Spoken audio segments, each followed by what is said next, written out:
मुझे music production करना था, क्योंकि मैं जभी भी गाने कंपोज़ करता, मैं एक चीज़ में अटक जाता कि मुझे किसी को आउटसोर्स करना पड़ा, और मैं कोई भी गाना कंपोज़ करता, मुझे हमेशा ये डिफ़िकल्टी आती कि अगेन मुझे किसी को आउटसोर्स करना पड़ रहा है। मैं तो सैलरीड हूँ, मेरे पास बजट नहीं है इतना। मेरे काफ़ी अच्छे हैं जो प्रोड्यूसर, म्यूज़िक प्रोड्यूसर्स फ्रेंड्स हैं, वो भी उनके अपने फ़ीस, अपनी चार्जेज़ होती हैं। वो मुझे नहीं अच्छा लग रहा था हमेशा किसी से हेल्प माँगना, मुझे खुद से करना था, और मुझे मेरी वही लिमिटेशन को ब्रेक करना था कि अब से मैं कोई भी गाना कंपोज़ करूँ, वो मैं खुद एक सर्टेन लेवल तक उसे प्रोड्यूस कर पाऊँ, तो एटलीस्ट जब मैं किसी को अप्रोच करूँ या किसी प्रोड्यूसर्स को या किसी सिंगर को, जब वो गाना सुने उन्हें लगे वाओ! ये क्या क्रिएट हुआ है, ये जब गाना पूरा बन के निकलेगा, तो ये बहुत अच्छा साउंड करेगा।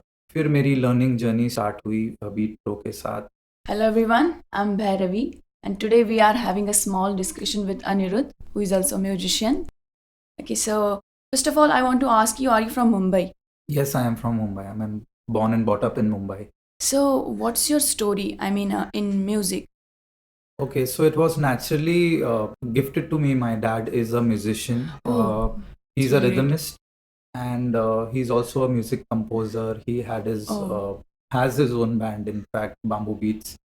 He has done a lot of Gujarati, Marathi, and even Hindi albums. oh, So from the time I was born, I was music was there around me at my house. I used to go for recordings with him. I used to go for shows.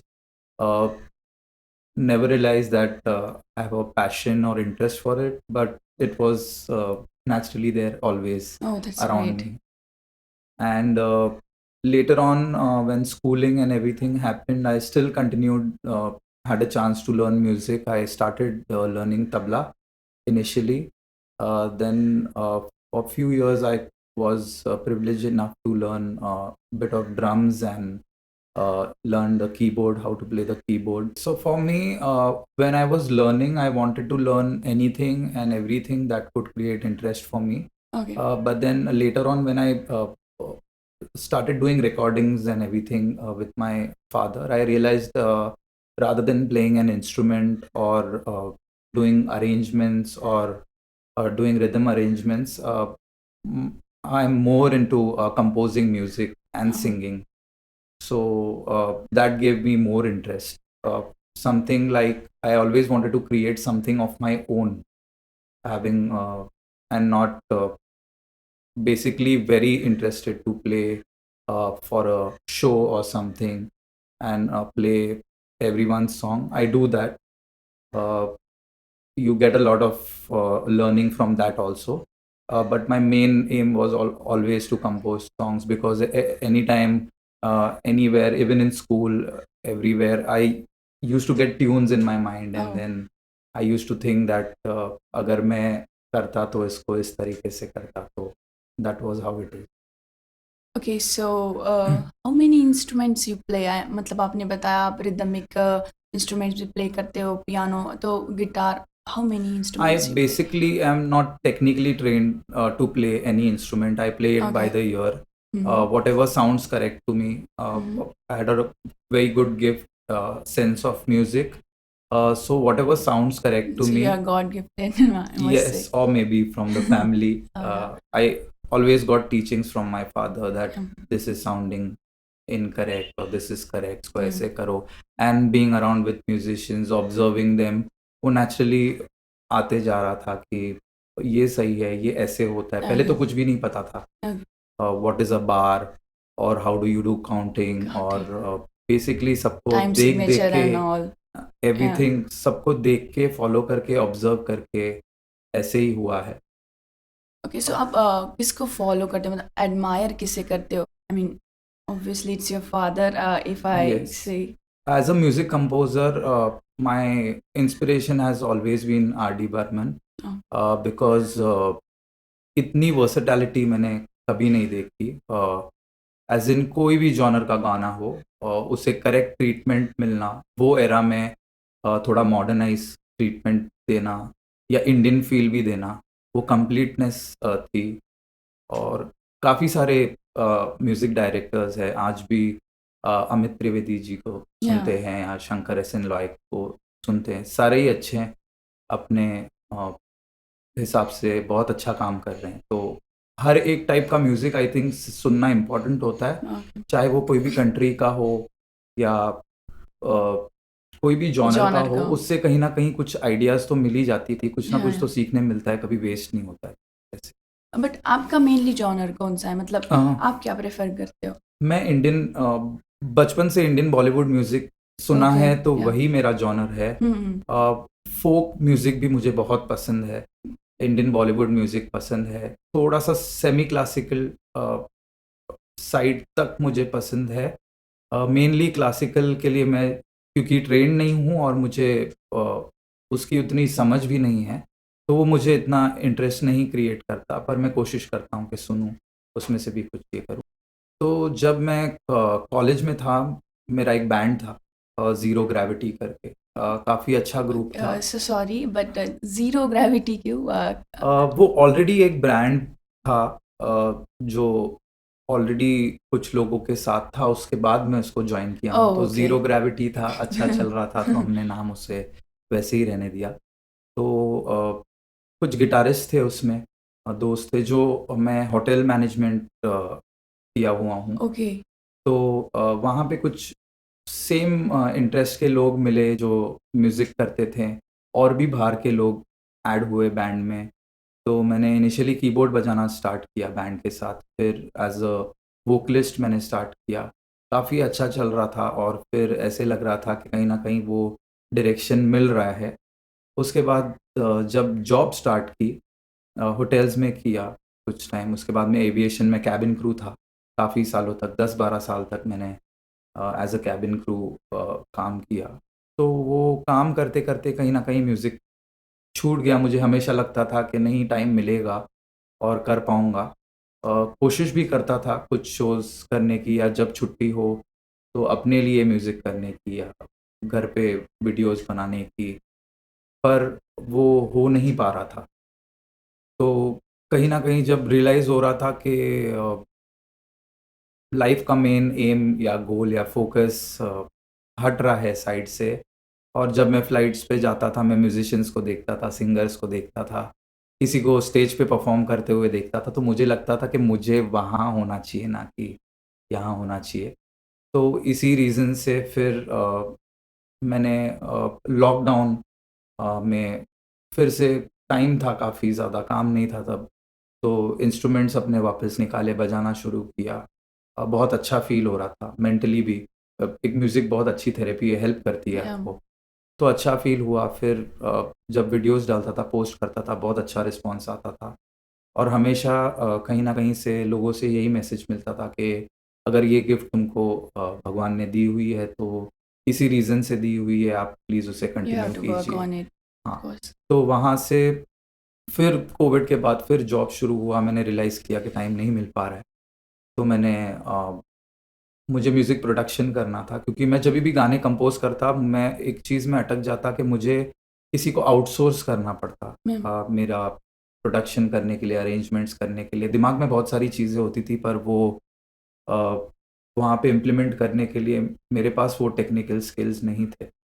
तो मैंने online ढूँढा, beat pro music production मैंने ढूँढा, Mickey sir के काफ़ी videos देखे, अच्छा लगा, उनसे आके मिला। उन्होंने मेरी बहुत हेल्प की इनिशियली।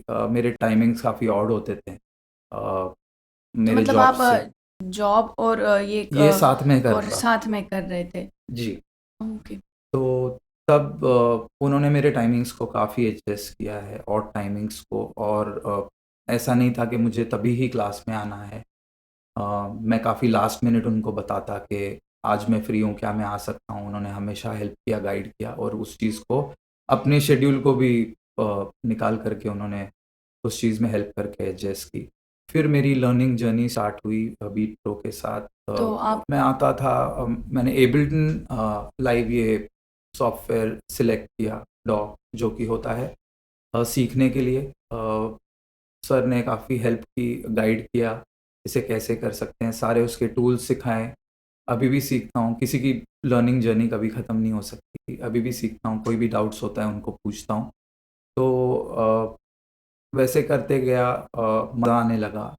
तो अभी भी जॉब करता हूँ, लेकिन अब मेरे को वो कॉन्फिडेंस आ चुका है कि ये चीज़ मैं कर सकता हूँ, इसे प्रोफ़ेशनली भी कर सकता हूँ और थोड़ा टाइम देना पड़ेगा, मेहनत देनी पड़ेगी ऑब्वियसली सर की गाइडेंस और हेल्प तो है ही। तो जॉब करने के साथ मैं करता हूँ पर अब मैं काफ़ी कॉन्फिडेंट हूँ कि मैं फुल टाइम म्यूज़िक की तरफ आ सकता हूँ और मुझे वो इंटरेस्ट डेवलप करने में, हेल्प करने में, उसकी गाइडेंस लेने में, एनकरेज करने में कि आपको ये करना चाहिए रादर देन आप जो कर रहे हो उस चीज़ से, वरना हमेशा ही लेट होता जाएगा और कभी वो हो नहीं पाएगा। तो अभी भी मैं आता हूँ अपने टाइमिंग्स एडजस्ट करके प्रैक्टिस करता हूँ। ऐसी रही है ये अब तक की journey. Okay, so why Ableton? मतलब आपको एबल्टन इतना क्यों अच्छा लगा कि आपने वो चूज़ किया फॉर प्रोडक्शन? तो जब इनिशियली मेरी सर से बात हुई, उन्होंने मेरे से कुछ अंडरस्टैंडिंग ली कि आप लाइव भी परफ़ॉर्म करते हो, सिंगर भी हो, लाइव शोज़ भी करना चाहते हो। ये प्रोडक्शन ये डॉ या ये सॉफ्टवेयर ऐसा है जो आपको लाइव परफ़ॉर्म करने में हेल्प करता है। काफ़ी अच्छे टूल्स हैं इसमें। अ, इसीलिए मैंने ये प्रोडक्शन भी हो सकता है, लाइव शोज़ भी हो सकते हैं। तो इसी रीज़न से मैंने एबल्टन सेलेक्ट किया और थोड़ी बहुत रिसर्च भी की है। काफ़ी अच्छा डॉ है तो उसी रीज़न। ओके, सो प्रोडक्शन में आपको क्या लगता है कि आपकी कौन-सी ऐसी चीज़ है जो आपको इम्प्रूव करना चाहिए? मतलब आपको उस पे और ज़्यादा काम करना चाहिए? आई थिंक जहाँ तक जब हम प्रोडक्शन में म्यूज़िक अरेंज करते हैं तो अरेंजमेंट सेंस है मुझे। आई थिंक साउंड सेंस और बेटर हो सकती है जो कि प्रैक्टिस से सुन करके ये एक एक्सपेरिमेंट बेस्ड चीज़ है, तो उसपे काफ़ी ज़्यादा एक्सपेरिमेंट कर कर के चीज़ें अलग तरीके से एक ही चीज़ों को डिफरेंट वे में कैसे किया जा सकता है, अगर उस पे फ़ोकस रख के किया जाए तो आई थिंक ये बेटर हो सकता है। इन टर्म्स ऑफ दिमाग में आइडियाज़ हैं पर उसे आप यूज़ भी कर दें, आपने वो म्यूज़िक बना भी दिया, पर काफ़ी बार ऐसा होता है कि ये sound is not at that level. तो वो चीज़ें आई थिंक जहाँ पे मुझे वर्क करने की ज़रूरत है और मैं कर भी रहा हूँ। ओके, और प्रोडक्शन करते समय आपका थॉट प्रोसेस क्या होता है? मतलब एक क्रिएटिव प्रोसेस होता है कि जैसे कुछ लोगों को ऐसे सीनरी चाहिए होती है तभी उनको कुछ दिमाग में ऐसे कंपोज़िशन आता है, साउंड्स तब आते हैं। कुछ लोग घर में बैठ के भी कर लेते हैं, तो आपको क्या होता है? मतलब आपका थॉट प्रोसेस क्या होता है? इनिशियली जब मैं कंपोज़ करता हूँ तब ऐसे थॉट्स आते हैं, जो आपका थॉट होता है वो आपका क्रिएशन निकलता है। ये कंपोज़िशन फ़ेज़ और प्रोडक्शन फ़ेज़ मेरे लिए एक डिफरेंट होता है। मैं प्रोडक्शन करते-करते कंपोज़ नहीं करता। मैं कभी भी कहीं पे भी अ, वो हो जाता है तो दिमाग में अचानक से हाँ, ट्यून अपने आती है। मोबाइल में रिकॉर्ड कर लिया, फिर उस पे काम किया, उसको डेवलप किया, कुछ लिखने की कोशिश की उस पे, अपना गिटार लेके बैठ गया, कीबोर्ड लेके बैठ उसके बाद जब एक उसकी राइटिंग और उसकी थॉट करेक्ट रेडी हो जाती है, उसके बाद मैं प्रोडक्शन की तरफ जाता हूँ और जब आप प्रोडक्शन सोचते हो, तब मैं साउंड सोचता हूँ। इसकी ट्रीटमेंट कैसी होनी चाहिए इस गाने की? या कभी आपके दिमाग में कभी रेफ़रेंस होता है कि ये साउंड मैंने यहाँ पे सुना था, वहाँ पे सुना था, शायद ऐसा हो सकता है तो काफ़ी अच्छा होगा। तो प्रोडक्शन में अ, ऐसी थॉट्स रहती है बेसिकली कि इसको ऐसा किया जा सकता है, क्या मैं ये साउंड यूज़ करूँ? दिमाग में आपके काफ़ी रेफ़रेंसेस भी होते हैं। कंपोज़िशन और प्रोडक्शन फ़ेज़ मेरे लिए डिफरेंट होता है। ओके, सो आपने अभी तक आपके खुद का कंपोज़िशंस बनाए होंगे, तो अभी तक कितने ओरिजिनल्स हैं आपके? आप मतलब आपने रिलीज़ किए हैं या आपने बना के रखे हैं, रिलीज़ करने वाले हैं, ऐसा कुछ? अ, तो मैंने अप्रॉक्सिमेटली अ, कॉम्पोज़िशंस, ट्यून्स वगैरह मैं कंपोज़ ईज़िली कर पाता हूँ। लिखने के लिए मुझे थोड़ा वक़्त जाता है क्योंकि मैं थोड़ा रॉ सा लिखता हूँ। तो वहाँ पे मुझे हेल्प लगती है किसी लिरिसिस्ट की या किसी की। गाने, ट्यून्स तो काफ़ी 35-40 तक मैंने कंपोज़ करके रखे होंगे अलग-अलग जॉनर के, अलग तरीके के। वो मोबाइल में हमेशा सेव रहते, कभी एक्चुअल काउंट तो ऐसे किया नहीं। उसको प्रोडक्शन तक लाने के लिए आई थिंक अप्रॉक्सिमेटली मैंने 2 या 3 गाने खुद के किए होंगे अभी तक। मैंने एक गाना सबसे पहले किया था अपने कॉलेज फेस्ट के एंथम के लिए कंपोज़ किया आपने था। रिलीज़ किया है उसे? जी, वो कॉलेज ने रिलीज़ किया। अच्छा। प्रोडक्शन से लेके सब कुछ जैसे कि तब वही एक लिमिटेशन थी। मैंने कंपोज़ किया, लिखा और उसके बाद मेरी आइडियाज़ को मैंने किसी और को बताया और फिर उन्होंने उसको एज़ अ ट्रैक डेवलप करके उसको प्रोड्यूस किया।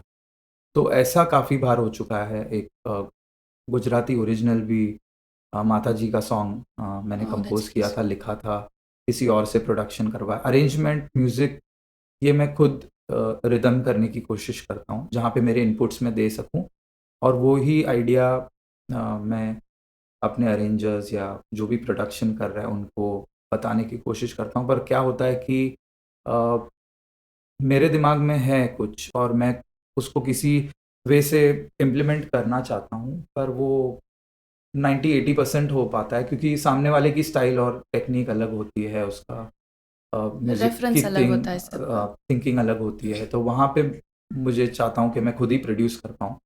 तो अब मेरा डेवलपमेंट वो रहता है कि अपने सॉन्ग्स मैं खुद प्रोड्यूस करने को कोशिश करता हूँ।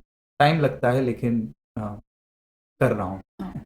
तो एक गाना रेडी था मेरा, ये कंपोज़ किया था मैंने अगेन लॉकडाउन के फ़ेज़ पे। इनिशियली ये मैं जब ये कंपोज़ कर रहा था तब मैंने सोचा था कि फीमेल बेस गाना होगा, लेकिन अ, मैं खुद ही इसे गाना चाहता हूँ क्योंकि वो फ़ील, एक कंपोज़र जब खुद गाता है वो फ़ील थोड़ी-सी डिफरेंट होती है, तो अभी के लिए तो वो गाना मैं थोड़ा-सा सुनाना चाहूँगा। या श्योर। थोड़ा-सा डांस स्टाइल नंबर है, ओके। तो ये ऐसे है। तुझ बिन लागे ना मोरा जिया, तुझ बिन लागे ना मोरा जिया, तेरी बातों से दिल मेरा तेरा हो गया, मैं तेरे बिना नहीं रहना, मैं तेरे बिना नहीं रहना, मैं तेरे बिना नहीं रहना, मैं तेरे बिना नहीं रहना।